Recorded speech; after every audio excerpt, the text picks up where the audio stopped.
Hello foodies, welcome to Rishika recipes. Today's special salted dried chilies. For this recipe here I'm using 500 ml of beaten curd.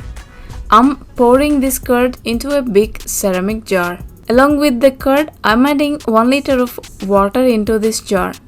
These salted dried chilies are very tasty, almost you can eat with any food. Simple and easy to make. I'm adding 500 grams of sea salt to this liquid. Give it a mix to dissolve the salt. Salt acts as a preservative and adds taste to the recipe. Now set this jar aside. This mixture is enough to prepare 2 kg of green chilies.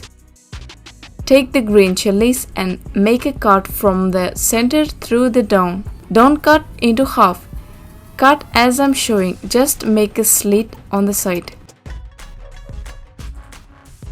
Drop these chilies in the liquid which we prepare in the jar. These cuts will make liquid go inside. By this, chilies will get ferment well.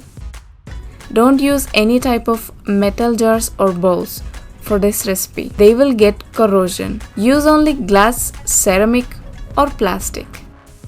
Close the lid and set this jar aside. Open the jar on next day, which is day 2. Stir the chilies from bottom to top. Make sure that the chilies submerge in the liquid. Continue the same process every morning and evening for 5 days. On the 5th day, take out the chilies and dry them under the sun for 2 to 3 days or till they lose all the moisture.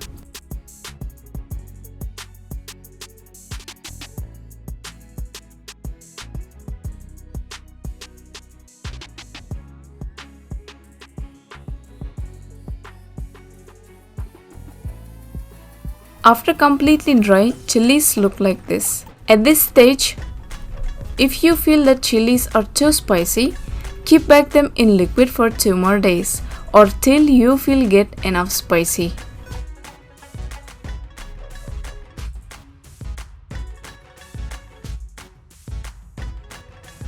For frying here I'm using 100 ml of oil. When oil heats up, keep the gas on a low flame and fry the chilies. These dry chilies will take 5 to 10 seconds for frying. If you keep gas on high, dry chilies will turn dark immediately. These chilies add extra taste for dal rice, plain rice, bread and kebabs.